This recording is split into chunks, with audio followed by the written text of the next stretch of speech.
WWE have revealed the original match card for WrestleMania 41, and it will blow your mind. And dare I say, this is a better match card than the one they originally went with. Let's kick things off with the two really weird matches, and that's the fact that they were originally planning to do a ladder match for both the Men's Intercontinental Championship and the Men's United States Championship. The US title match was going to feature LA Knight defending against Jimmy Uso, Andrade, Solo Sikoa, Santos Escobar, Carmelo Hayes, and Shinsuke Nakamura. Meanwhile, the Intercontinental one was going to be Jey Uso defending against Damian Priest, Sheamus, Bronson Reed, Ludwig Kaiser, and Sami Zayn. This is fascinating on so many levels, but specifically the fact that Jey Uso was clearly originally not meant to lose the Intercontinental Championship as of January. So when he did lose that title, it must have been for the reason that he was going into that main event scene. He was going to get that push.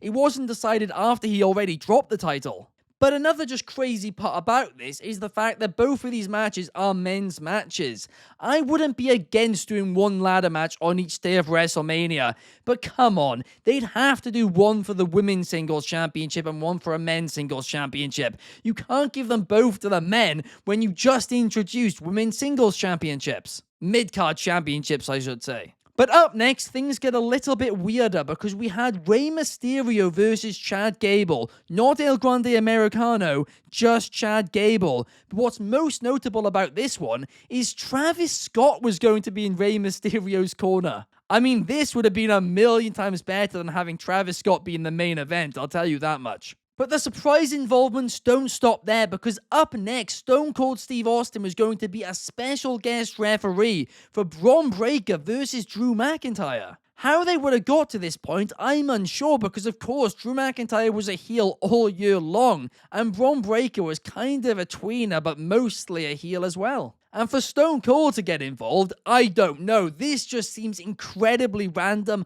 Obviously, they had a plan. They had an idea for a story they were going to tell, but they never got to tell it. But I would have loved to see it. Up next, we have a match which I really hope we do eventually see, because I do just think it would be a really fun program. And that's Dominic Mysterio going against Bad Bunny. Of course, Bad Bunny didn't end up competing at WrestleMania in any capacity, and I don't even think he was in attendance, so clearly something got changed there. Maybe that's why this one was scrapped.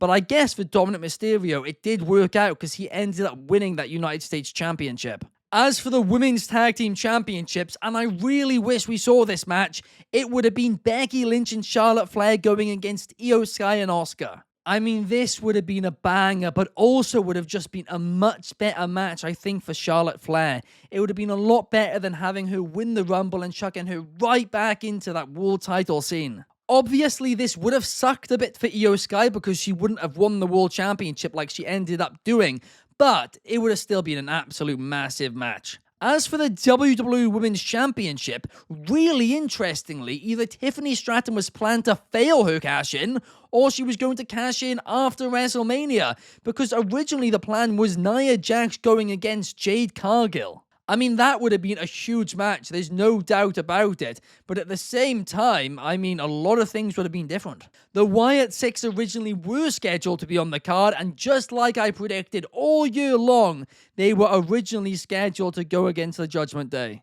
Really sucks we didn't get to see this, because it would have been a lot of fun. Plus, I really think, even though they didn't say here, I reckon Alexa Bliss was going to be involved with the Wyatt Six, because of course the Judgment Day had both Liv and Raquel. As for the Women's World Championship, it was near enough what they did just without Io Sky. Rhea Ripley, Bianca Belair would have been a banger. A lot of people were predicting it for a long time, but obviously the three-way with Io Sky was equally an absolute banger. A match of the year contender, dare I say, at the actual show. So either one of these would have been fantastic. As for the World Heavyweight Championship, it was also going to be very different, because like I mentioned earlier on in the video, it was not scheduled to be Gunther versus Jey Uso, because it was scheduled to be Gunther versus CM Punk. Now, I'm gonna be honest, I would have preferred this. I really would. And it did feel like in January they were starting to tease this, they were starting to build it up, and it would have felt like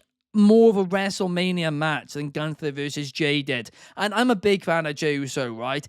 but I just don't know if he should have been in that spot at a WrestleMania. But of course, I just mentioned CM Punk was not meant to be in that three-way originally, so what were Roman Reigns and Seth Rollins meant to be doing? Well, they were meant to be facing each other. It was going to be one-on-one Roman Reigns, Seth Rollins. And the three-way was awesome, so I had no issue with that, but I would have also have loved this.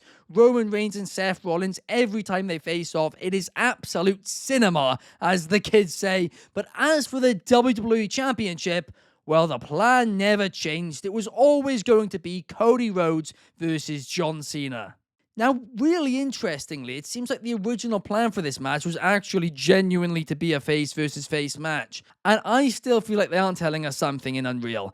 I reckon the original plan must have been a Cody Rhodes heel turn. Maybe they reveal it later on in the series, because I haven't watched all the episodes yet, but from what I have seen, originally it was meant to be face versus face. So undoubtedly, the original planned card for WrestleMania 41 was stacked, but my question to all of you is it more stacked than the WrestleMania 41 card ended up being? Let me know your thoughts in the comments down below, and make sure to leave a like and subscribe on this video for even more content here at Wrestling Republic. Plus, if you're not a subscriber, every single day at 8 p.m. UK, 3 p.m. Eastern, 12 p.m. Pacific, we do a live daily stream, Wrestling Republic's daily broadcast, 364 days a year. Make sure to check that out as well. We read out live comments throughout during that, completely free. Hope to see you guys there. Peace.